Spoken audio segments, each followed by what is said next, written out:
right now she's, you know, not that untouchable status, but is still a hard target to bring down, especially. Yeah, the issue is that Medusa, as your hard carry, can provide a lot for you. You farm the jungle very quickly, especially when they're stacks, and you can camp on a tower and defend it. Slark, at this point in the game, especially behind, is worthless. Like, I'm sorry, this hero is completely worthless unless you catch somebody like running up a high ground into you all by himself at half HP. You're not really looking to link mid. It's just catch up for you. But the problem is that every minute that goes by where you're not pressuring the Medusa, she's out farming by 100, 200, 300 GPM even with all these stacks. Mocha, knowing that of the essence, got to pressure the Medusa. One way to do that, so taking towers. A ward behind the tower actually gets spotted by a preemptive sentry, and as a result, look at GA is actually taking the diabolic eating to help that tower. But in the end, this smoke rotation, it is a failure for Pete. And you feel the way Nigma, this game's simple for them, right? Timber is top, we is bottom. 3 heroes, camp mid. This is because Miracle wants to be able to play both sides of the jungle and defend his tier 1. In the event VP look to overcommit and get tripped in middle, then both of the Nigma side lane cores will just start to collapse and or TP, and you're forced into a 5-on-5. The lack of stuns isn't going to punish this dire lineup because it's VP that need to get aggressive and clear this objective take and fight. Yeah, we could still say that it's kind of similar to Nigma's setup from last game, where because there is a lot of really good team fight on VP, like one mistake from Nigma, and they can just swing his network back in their favor. No one needs a little help here. He does manage to get the tower, but can he get out for it? It looks like he will. Solo instead is going to be the victim of the Stone Gaze. Now pushing forward, GH just hopes to get another hero. Nigma off of that pick off me, trying to pressure this tower. Doing what? Poor Solo. He tried to spells off, fall victim to the Stone Gaze. Really nothing he can do. And now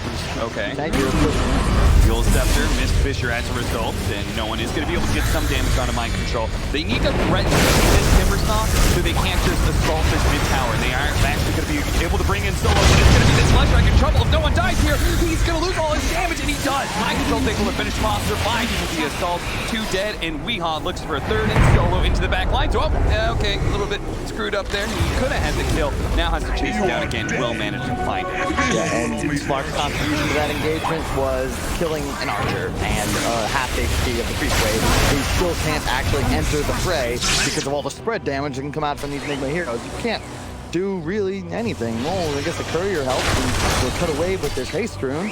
But yeah, this is unfortunately not really the best spot.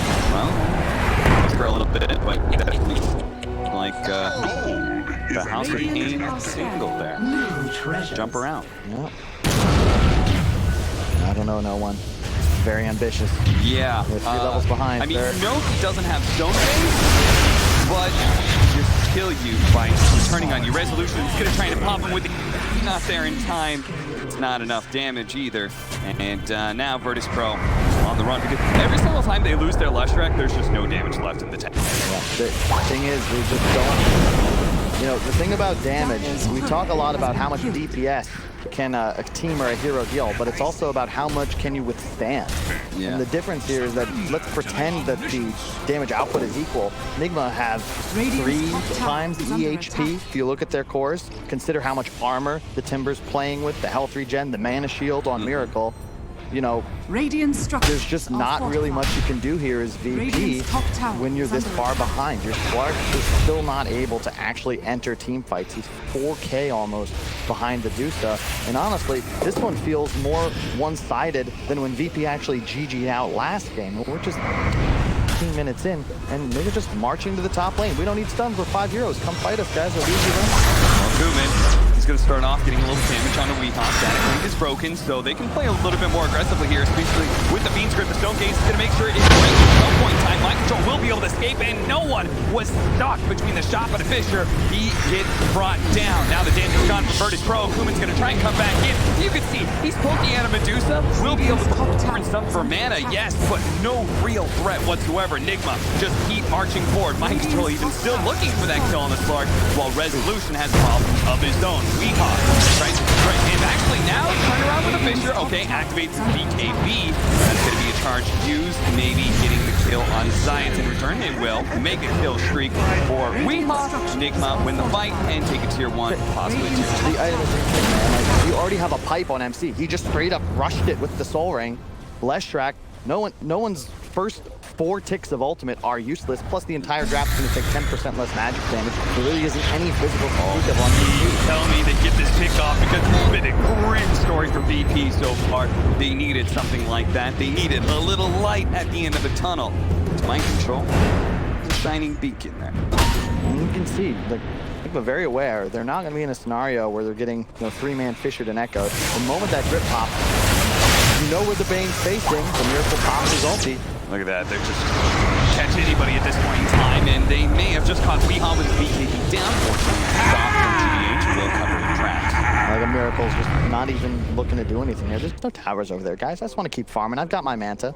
Oh my god, second item Rapier. Let's go. Well, Is he going to do it? He has an Essence Ring. You know, they would be. Bottom tower I mean, is under he just attack. looks so unstoppable, but there is still a lot of team fight on deep. Like, you lose one attempt at going high ground. But at the same time, like, Clark with the Rapier actually really isn't even that scary right now if you were to die, but I would agree. The thing about it is, because it gives True Strike now like so much damage, if you consider that the fact that, you're really just not killing Miracle right now, he would get caught out completely alone. In theory, he just goes and stands on the high ground and kills a building in 10 hits as Timber dives to make space. It looks like he's just gonna do it, apparently. young lad's gonna go for it. Well, I'm about it, because it will certainly make this game interesting. It's gonna end quickly one way or another. I'm telling you this. I think no changes by TI time, I could see this becoming mainstream. For sure. Because True Strike's just too good, and if you can, it is the most cost-efficient damage for gold item in Dota as well. Yeah. Obviously, it drops on death, but in a perfect world, you're not dying. Man. Is there any way you can be like almost too far away that you could just as easily pick up a safe option still end the game? Oh, what a cookie into a combo there from Kuro. Tell he's been brushing up on his cooking recipes.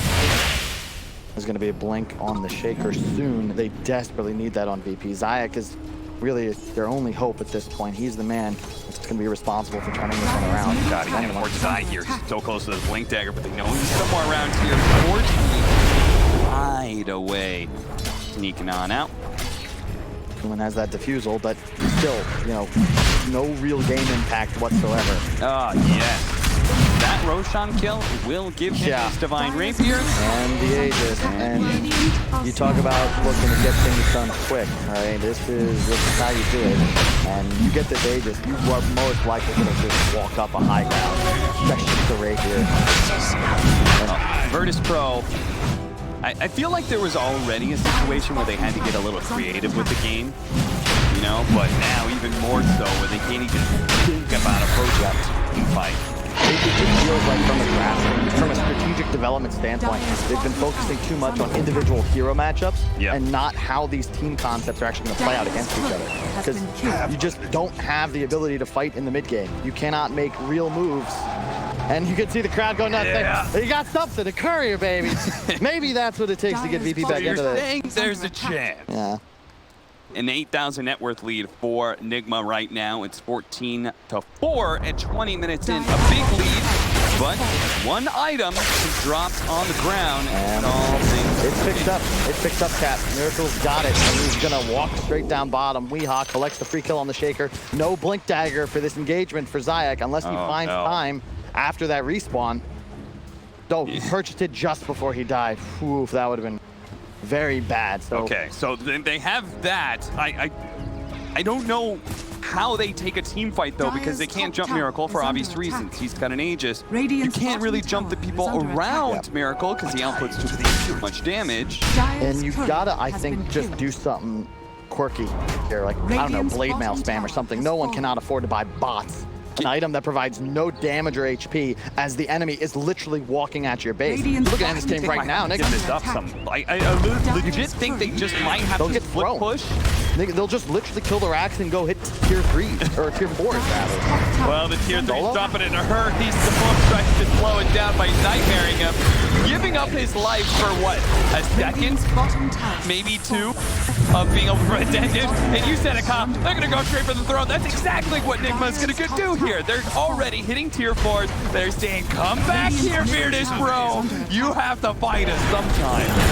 Now as the rest of the team is showing up, Nigma actually back up a little bit on the side, though. Resolution's in trouble. It doesn't need the damage of the Divine Rapier. Just a Timber Saw can bring that Omni down pretty fast. And it's great, too. This is a better spot to fight than on top of a rack, right? When you look at all the space that Nigma can play with. How do you get through these 2 cores? Okay, there's a team grip on the Medusa. They don't have a way to be able to stop this yet. Slam goes down, but not enough to be able to kill Weehaw. A little bit more damage from Kuman. Possibly Weehaw lifts away up to 10 HP. Meanwhile, Miracle has 1,000 health and 500 mana, but that Divine Rapier is enough to be able to force Virtus Pro back. Weehaw is going to be able to reset. They couldn't get a critical kill there unless maybe mind control. He's a little bit low. Science tries to jump forward, unable to do so. Kuman, he just starts getting a little bit of stats bit by bit. He's got to play this a very long, drawn-out team fight. He never fights directly. He's going to be able to pounce on a mind control here, locking down that Timber Saw, but he needs to be able to back away. They managed to get on it, too. A Vision comes out. Miracle, low on mana, but Kuman's trapped and struck down by Timber Saw. Miracle, with the monster kill streak, pushes forward once again. Pretty much no mana left in the bank, but he still has that second life. Virtus Pro, they just say, we can't do it. We can't do it without Kuman. Nigma are too damn good. Final score, 20-4. Nigma absolutely smoked them there, and I don't really think there was a damn thing VP could do about it. Yeah. The moment that Aegis is picked up and the Rapier is the item of choice,